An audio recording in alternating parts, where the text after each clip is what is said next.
But let's start with the big news. I, I want to say the big news is Francis Ngannou, but the big news is the PFL. The PFL gets Cedric Doumbe, just all amazing, one of the best, well-known, greatest kickboxers alive today. Fights in glory. His record is insane. He's just, the elite level striking of Cedric. For the PFL to sign him, and very interesting. I don't know if you guys caught this, and a lot of this information, shout out to Ariel Helwani from the MMA Hour. A lot of this information comes from him. He does a phenomenal job, gets the inside scoop, probably the best journalist out there in MMA space. But he has Cedric on, and Cedric tells him something so interesting to me. Because I remember seeing the news. I saw the UFC post that Cedric was signed to the UFC. Me and my buddies talked about it. We discussed his skill set and how that's going to transition. We talked about his grappling and does he have it and can he do it. We talked about potential matchups and what the run for him in the UFC could look like. And then poof, it disappeared. He was supposed to be on the card in Paris and then it just disappeared. To find out today, today I watched it. I don't know, I can't remember if it was today's episode, but Cedric was on the MMA Hour and he's talking about how all of that unfolded. The interesting thing about it was he was signed to the UFC. When they announced it, he actually did put pen to paper. They signed him. How does he now get to go fight in the PFL? The UFC released him. Apparently, according to Cedric, he was ready to go. He felt excited about it. They went and did an MRI, and they found something wrong with him. Something in his brain, that there was blood or something. Something was wrong with an MRI that he got. They ended up saying, telling the UFC, obviously, the UFC pulls him from the card. He's not able to compete on the card. And then they released him. Then after that, and the other issue was the Paris card itself. The commission there wasn't going to grant Cedric Doumbe the opportunity to fight. I believe he was scheduled to fight Darian Weeks. Could be wrong on that. If I am wrong, I will say so. But he had the opportunity to fight Darian Weeks. And the commission didn't allow him because they said he didn't have enough MMA fights under his belt. A dude that has so many kickboxing matches, a high level, to not come over. Imagine if Israel Adesanya was denied the opportunity to fight for the UFC because he didn't have enough MMA fights when he came over, or Alex Pereira, the same thing. According to their guidelines, the way their commission, Pereira and Israel Adesanya could have never fought because Pereira didn't have enough UFC fights or enough MMA fights, professional MMA fights under his belt to be able to fight a guy with the experience so far of Israel Adesanya. That is crazy to me. You have to look at what these guys are doing. You don't just look at your MMA career. If the best boxer in the world wants to come over and have an MMA fight, who the hell is the commission to say, no, you're just not talented enough. You don't know what it's like to be in there. You are insane. Anyway, that's what I found so interesting, that Cedric is now signed with the PFL simply because the UFC released him. They had him. The fish was on the line, and he didn't get away. You cut the line. This was one of the bigger, the buzz Cedric was being able to create just on social media from the signing alone, from the news that Cedric was going to be signed to the UFC. That news alone spread through like wildfire. To see Cedric now signing with the PFL, big kudos to the PFL, but they weren't done yet, were they? Then they go out and make the big splash, the biggest signing, in my opinion, of the PFL's history, short history, but definitely the biggest news the PFL has ever released. Francis Ngannou, former UFC heavyweight champion, is now signed to a new deal with the PFL, and this just speaks volumes to what the PFL is doing. The Cedric Doumbe signing, Francis Ngannou signing. I keep seeing rumors, and they're, from me at least, there's no validity to it from me.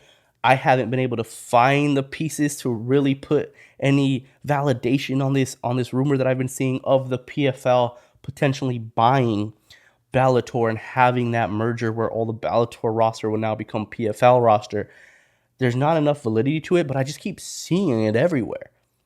Like, it's just this rumor that maybe somebody might have leaked something that had a little bit of clout to their name and people just kind of ran with it. I don't know where it even came from, where the originator of that came from. So I'm not saying that that's going to happen, but that rumor's still out there. And if that happens, with these two signings, man, the UFC's in legit trouble. I made my last video on Friday and my last YouTube video, I believe. Well, the last one was the John Morant one that drops today. It's already out. If you're watching this, the John Morant video is already out on YouTube. Please go watch that, like, subscribe, all that good stuff. But I made a video on Friday, and it was part of the podcast. Of course, they all are, about One Championship and what their event did, what One Fight Night 10 did, and what it meant to the UFC, what it meant to America, what it meant to combat sports, what it meant to the MMA space. PFL signing Cedric, signing Francis, possibly, potentially, maybe, I don't know, buying Bellator. The UFC needs to step their game up. They can't be making the mistakes that they've been making. They can't have Dana White coming out and talking about how they've been messing up with these venues and how they fucked up by not having Leon Edwards on this next London card, and they fucked up by not having any of the Mexican fighters being able to fight in Mexico, any of the Mexican champions being able to have an event in Mexico where any of them are going to be on that card. You can't keep making these mistakes while these other organizations are coming, man. They are coming. They're really tightening up now. They're really getting close on the UFC. That massive gap that once was is starting to close a little bit. Now, I'm not saying that the gap is closed. I'm not saying that it's that close per se, but it's closing. Even if the gap is still here, it used to be here. You understand what I'm saying? So the UFC needs to be on their shit. They need to be prepared for what's coming. They need to stop letting guys like Francis Ngannou walk and sign with an organization with a PFL. Now, what did Francis Ngannou get? What does that all entail? Well, he's going to fight in what's called the super fight division next year. The super fight division does not mean that he won't be able to compete against the top heavyweights in the division. A lot of people kept thinking that. They were like, oh, if he's in a super fight, what does that mean? He's going to fight influencers. He's going to fight guys that aren't even on the roster. Like, what does that mean? Potentially, yes, he could fight other guys that come in and fight him in the MMA space, but it just means that he's not going to be part of the tournament. If you don't know, the PFL runs very differently. That's what makes them so interesting. I talked about one and how they have a bunch of martial arts mixed into the card, right? It's not just MMA. They have Muay Thai fights, kickboxing fights, submission grappling fights, all in a card, and that's what makes them unique. Well, what makes the PFL unique is that they are able to have a season where you accumulate points on your fights, and you are able to move up the board, and then there's a playoff where the top guys end up playing in a playoff. There's a huge tournament. They get the big check if they win it all, if they win the championship of their division, and that's how you become a champion. So for Francis Ngannou, the opportunity of him being a champion in the PFL may not exist, at least through the format of the tournament. That's why he's signed to the super fight division. All that means is you don't got to do this. We'll take care of you. You don't got to be part of this tournament thing. We'll figure something else out for you. So that is very interesting. He's also going to be the chairman of PFL Africa and will be on the advisory board for fighter interest. PFL Africa is something that they've been trying to launch. They're getting out there, and apparently he's going to be the chairman of it. The interesting thing about that is Francis said that he didn't even ask for that chairman position, that the CEO, Peter Murray, shout out Peter Murray, CEO of the PFL, that he offered it to him. That was part of the negotiations, that Peter Murray was like, hey, this is what we're trying to do in Africa. Let me explain to you what the vision is, what we're trying to do there. We want you to be the chairman of it. And that blew Francis away. Well, shit, nobody's ever offered me a position like this, especially something that I'm not asking for. It wasn't part of my demands. It wasn't even something I really knew was a possibility for me. And now you're presenting this for me to sweeten this already pretty sweet deal. Is really awesome. He also said that he gets a guarantee for not only himself, but that his future opponents will get a minimum of $2 million, which means if you fight Francis Ngannou in the PFL, you are guaranteed a baseline of $2 million. What you can make on top of that, we don't know. Obviously, you can still, those guys will still be able to negotiate and be able to get more if they're a little bit more famous, or maybe they negotiate for pay-per-view points. But the baseline, you cannot fight Francis Ngannou in the PFL for anything less than $2 million. Who the hell does that? Who does that? Who says I need to make sure my opponents are well taken care of? No one cares. Everyone in fighting, it's an us against you. And us meaning me, my trainer, my team. I will take care of them. I'm not going to make fighters sound like they're super selfish and it's me against the world. It's usually us in MMA against the world.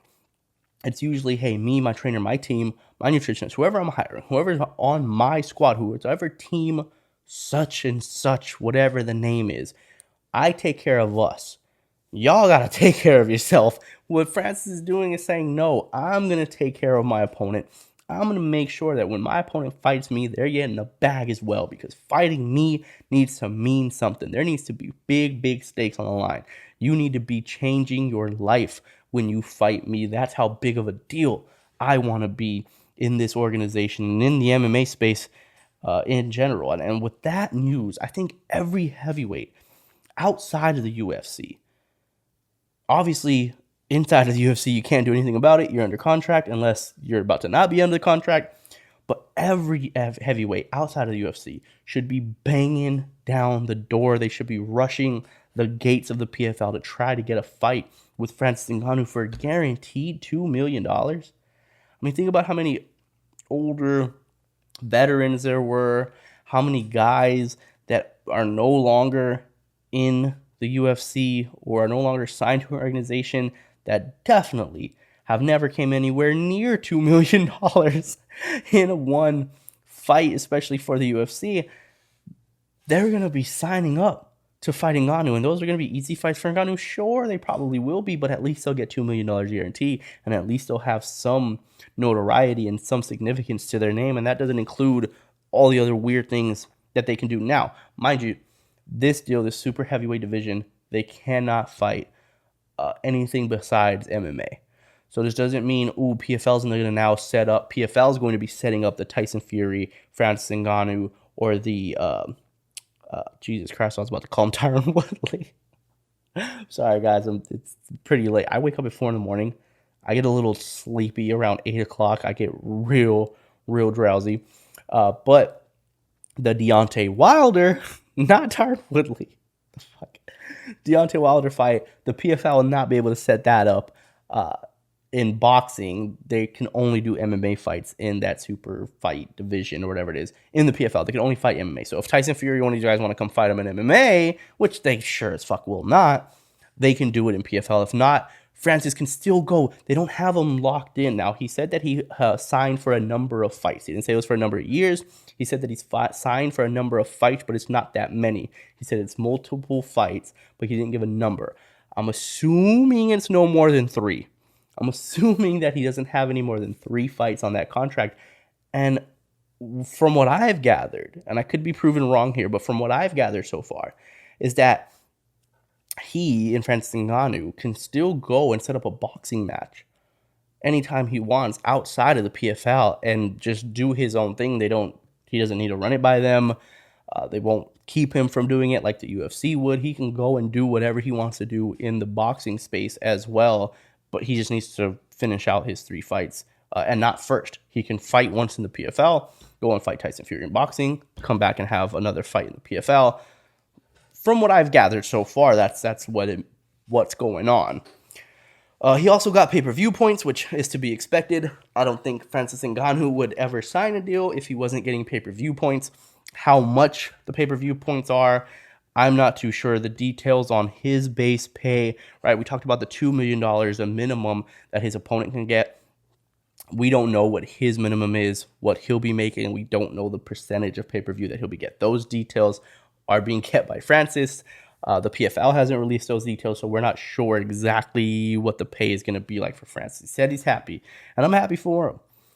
And he would, during that interview with Ariel, the thing that was crazy to me was, yes, Francis talking about the $2 million, but Francis kept talking about making sure his opponents were getting things that are just like, because he was talking about the $2 million, but he was saying that he wants to make sure his opponents get proper fight camps, that he wants to make sure that they get enough time to train. He wants to make sure that they get a full training camp in, that he'll never make somebody fight on short notice. He wants them to have all that stuff, that he wants to be able to make sure that the PFL is taking care of them and their team, making sure that they have the right nutrition, making sure that they got... It's crazy. It's crazy to hear somebody. We just saw Tank Davis and Ryan Garcia. Tank put a hydration clause on Ryan Garcia because he knew the weight cut was going to be brutal. And he said, I don't care if it's going to be brutal. I want it to be even worse. I want him to be as depleted as he can. That is not my problem. You either take it or leave it. And if you take it, I'm showing no mercy. I'm going to shut you down with a liver shot. And everyone's going to talk about the hydration clause and the weight cut and all that good stuff. I don't care. I'm here to knock you out. I'm here to make a statement. I'm here to use you as a stepping stone for myself. That's the way fighting typically works.